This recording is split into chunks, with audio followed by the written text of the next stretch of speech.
After the last drought, the student body increased 5- or 6-fold. There are 723 students from 4 to 18 years old and only 8 teachers. My love, how your eyes shine with love behind your... The reason why we are keeping these children is that this is a pastoral setting whereby the parents move with the animals from one place to another. And because of these reasons, these children are left to learn in the school for 3 months, a period of 3 months.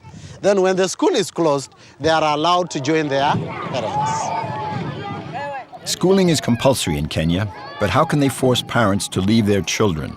Children who start working very young. Okay, sit down. Thank you, teacher, and welcome to Standard 7. Thank you. Environment is divided into 2 parts. Example, Usually they start tending the herds when they're 5. One of them is living. But the last drought killed off 90% of their herds. Environment. A sort of blessing in disguise. Their parents have signed them up in this school where they also learn how to adapt to climatic change. That is good. These pupils are in the front line. From here, environment, that is, refers to things that surround us. We had a lot of problems. We don't get water or food. But when we came here to school now, we got a lot of things. Food we get here in school, also water. But last year, you were with your parents in the bush? We did not get any water there or any food. Why? Because we had not rainfall. We did not have any rainfall. Do you know why last year you got drought? Do you know why? I don't know why, but that's according God's willing. He's the one to bring rain and he's the one to bring drought. So that is like that. I don't know why. But for this climate, like now, climate changes on the side of drought. This will lead to the position of planting trees, and that will change the climate. Biotic environment. Then the second part is... Learn on a full stomach. A simple idea, but it's the driving force of this program sponsored by the UN and the Kenyan government. These children who get room and board might someday hope to practice another profession than herder. All the children receive 2 protein-rich meals a day. These children, given the scenario they are now getting in school, it is preparing them for the future so that after their school, they can be able to be employed and to feed themselves and also to support the parents. A sort of life insurance. But the school principal knows better than anyone how hard it is to change the Turkana mentality. They were born herders, and they'll remain herders.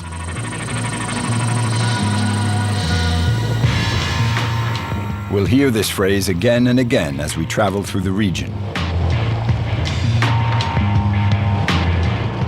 En route, we run into a good number of herders armed with a rifle or an AK-47, a Kalashnikov. The situation is very tense. Why? We get the answer a little further on. Come down, come down. Come down. Come down. Remove inside, yeah?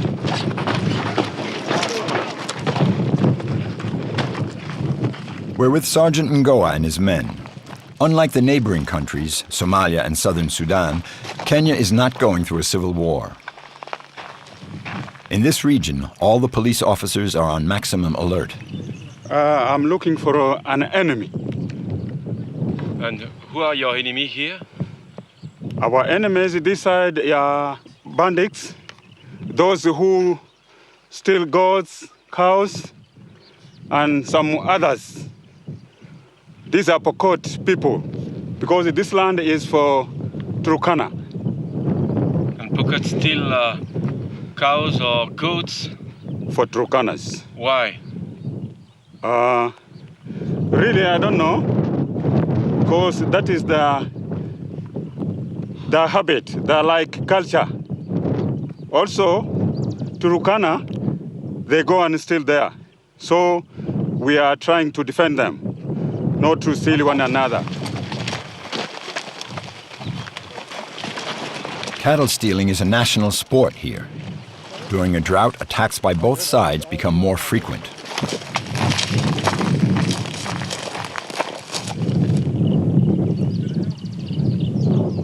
You organize this operation often? Oh, sure. Why? Because we want to help the Turkana both to Pokot, because they're also Kenyans. Both of them, they're Kenyans. We want them to stop stealing one another. This operation can be dangerous? Oh, yes, it can. The Pokot, they're well organized because they come in form of 50 men. And they have guns. Also, they separated, they team, form their people. They really kill. If you meet you and you don't meet them, they kill you first. How many have fallen victim to this inter-ethnic war, this cattle war? There's no way of knowing. Here we're on the boundary of two ethnic regions. On one side are the Turkana, on the other, the Pokot, whose territory extends into Uganda. Both of these two groups, like the Maasai, are convinced that their god asked them to tend his herds.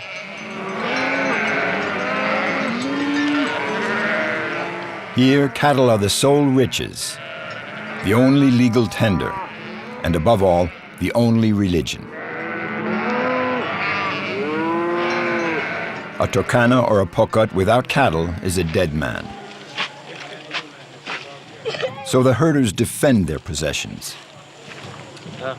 Despite the maneuvers we saw here, the government is giving up on this region. Guns circulate freely here. Here at Kainuk, the inhabitants organize their own defense. A cell phone, an automatic rifle. This man is on the alert for the slightest suspicious movement. The Pokots are not far, just on the other side of the river. The local police doesn't have the necessary means. All Major Motier can do is log the latest raids in a large ledger. That's all. There's no prison in this zone.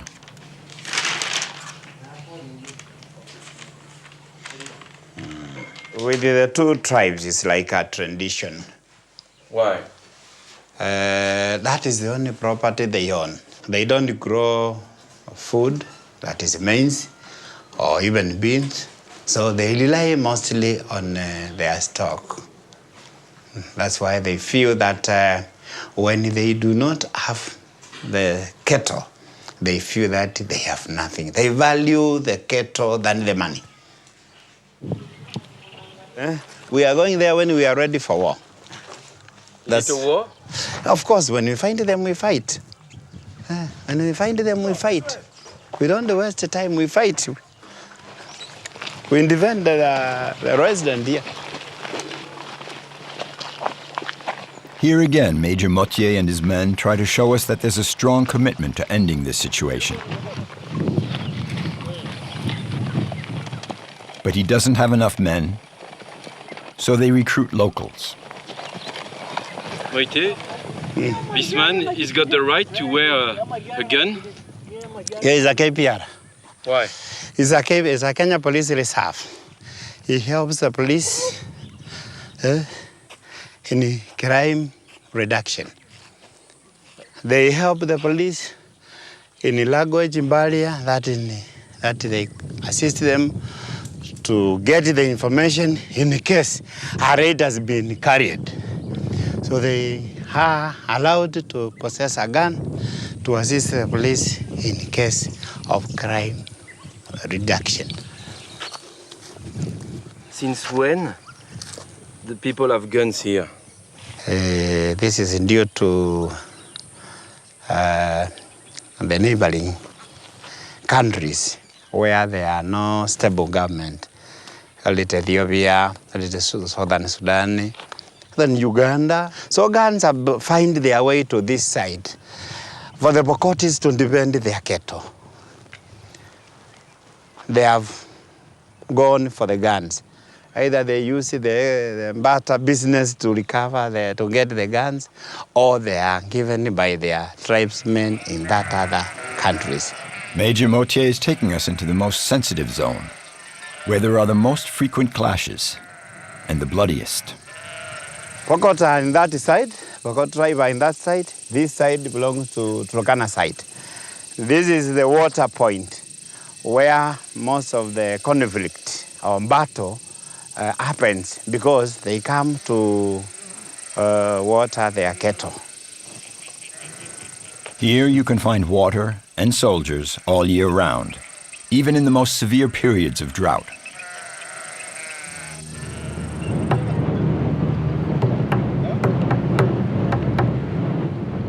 What we see the next day is not a mirage. Water as far as the eye can see. We're on the shores of Lake Turkana. They also call it the Jade Sea.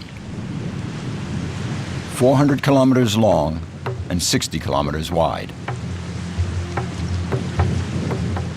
Life settles into a routine on the shores of this saltwater lake. These are fishing villages.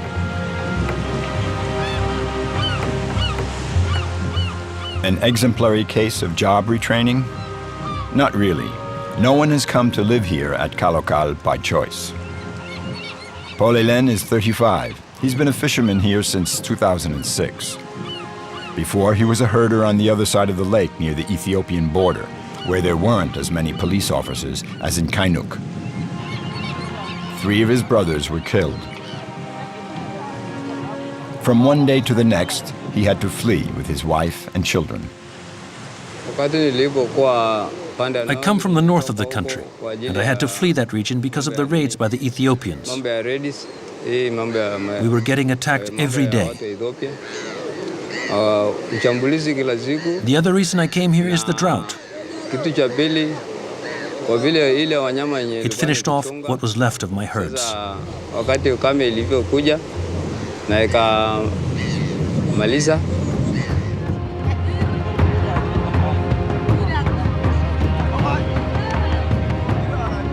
This is the only way Paul, a father of 4, found to feed his family.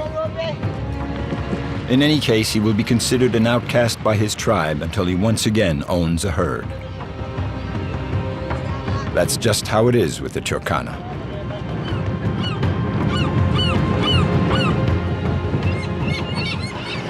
Before we leave this region, the director of the food program wants to show us that the situation is far from hopeless.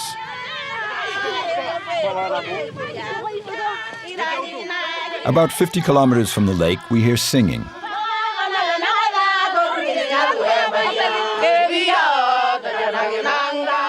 Here we have a group of happy farmers. The first smiles we've seen in days. Right in the middle of the desert, these Turkana have planted a field of corn, then another. A miracle for these herders who can't live without their livestock. Now, thanks to an irrigation system, dozens of families will be able to grow crops and feed themselves. Will the Turkana have to convert in order to survive in this desert? The UN thinks so because they're setting up more and more projects like this one in the region. Projects that are just beginning, but that are full of hope. Turkana, Pokot, Maasai, there are about 40 different ethnic groups in Kenya and 38 million inhabitants in a country as large as France. But only 17% of the land is arable. Land concentrated north of Nairobi, here in this green zone. For now, these are the only regions in the country where there is enough food. And even that's not sure.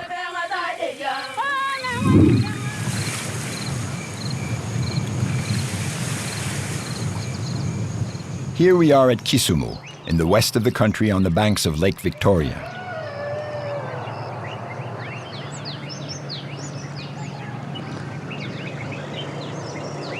It's a spring day, and all the farmers are concerned with one question.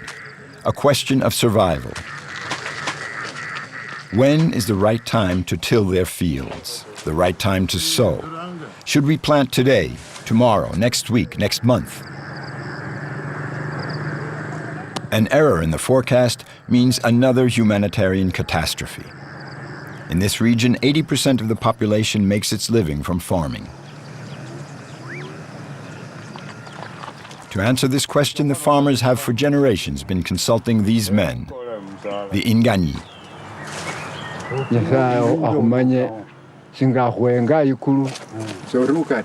They call them the rainmakers. They are said to possess a secret power, the power to predict the climate.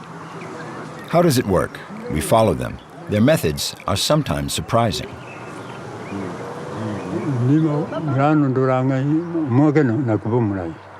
I can predict that we'll have a good season because the sky is clear.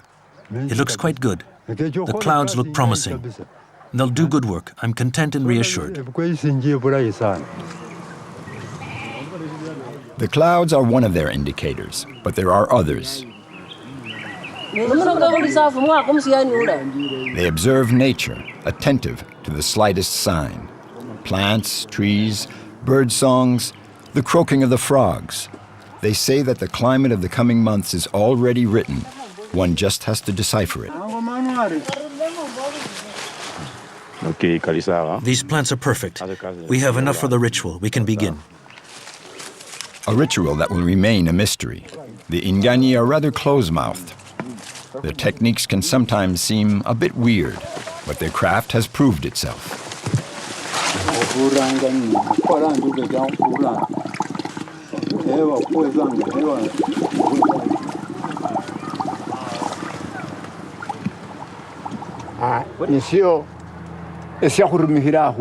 This will allow us to know if the weather will be good or not.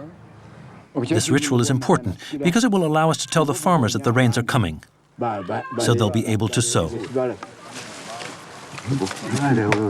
He won't tell us any more about it. This mystical power is their job. The secrets are handed down from father to son. None of it is written down. They do let us in on just one secret. Another member of the Inganyi clan tells it to us reluctantly. We use knowledge from God. We pray God to advise us, to give us what we can say. You take it from your father and your grandfathers? This is right back from 14th centuries, when our great-great-great-grandfather got this knowledge. And it has been passed over to generations, many generations. Are their predictions credible? To find out, we head to Maseno, a village situated right on the equator. This van is full of scientists. They're all experts in meteorology and climatology. For the second year in a row now, they're meeting with the rainmakers. Is it a confrontation of two worlds or a dialogue between two communities with different approaches? Okay, good morning, ladies and gentlemen. Today we are meeting for the fourth time. We have been meeting 3 other times before. The Inganyi community has been forecasting seasonal rainfalls for many, many years using traditional knowledge. Modern day scientists are also doing the same thing using different methodologies. Right away, we see that the scientists are the outsiders here. They are seeking to collaborate with the clan. One of the partners in the project. The Inganyi listen and watch and wait. To win their trust, Dr. Gilbert Uma and his teams do a lot of talking. There's meeting after meeting. The experts announce their predictions backed up by figures and graphs. So when we look at what has been happening, we can clearly see that this year started with some storms here and there. The years that we selected for our analogs that we expect that will be similar to this year are 2007 and also 2003. The credibility of Met services world over is very low. People don't trust us. We always think we are lying. So it's a win-win situation. From our side, we get credibility. because the communities believe in them. From their side, they're also craving recognition internationally and nationally. And believe you me, they're actually getting that now. A lot of conferences we've gone to, people are very interested about this old men. The monologue goes on until the spokesman of the Inganyi finally breaks his silence. And surprisingly, the findings obtained from the satellites, the computers, and the work of the experts basically coincides with the predictions of the old rainmakers. The joint results will be announced to the population the next day.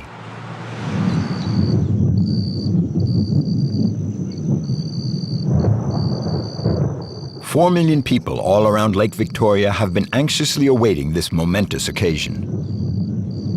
This evening we'll have a foretaste of the predictions. The storm is rumbling.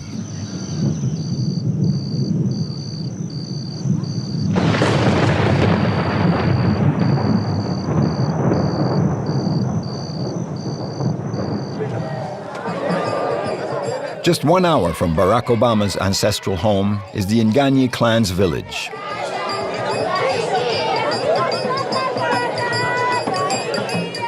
The ceremony lives up to its promise. It's a party. The singing, dancing, and speeches are all meant to make the farmers aware of the changes in the climate. The stakes are high. The last drought also left scars. Now the scientific and traditional findings are joining forces to better combat this scourge. Are you ready to take part in the Rainmaker ceremony? It's up to you to decide. But know that we have to pay attention to what the climate experts have to say. They give us good advice about crops and health, so follow their instructions carefully. Okay, in March, April, May, and June. The authorities announce the forecast for the coming months. They do it in English, A lot of rainfall and poor distribution patterns. Swahili, In March, official languages, May, and June, water and in Luya, one of the regional dialects. and users. It's going to rain. Every speech also has advice about sowing and using the right fertilizers, and especially about saving water, that commodity that could one day run out. Climate of tomorrow will not be the same like today. So they have to start drilling themselves to make sure that whatever they are using for predicting climate, whatever they are doing today will be sustainable tomorrow. So our advice is for them to drill for climate for today so that they can survive tomorrow. Because if they cannot cope with the climate of today, their tomorrow will not be there. This project is a first in Kenya and in Africa. The organizers hope it will spread to all the communities where there are rainmakers, and there's no shortage of them on this continent. Obviously, this type of project won't solve the problem caused by climatic changes, but it does prove that in Africa, collaboration between very different worlds can improve the situation. In Kenya in 2010, the government embarked on an overall plan to combat the effects of climatic warming. The authorities are trying to unite all the parties involved in this combat. The will is there, but the means are sorely lacking.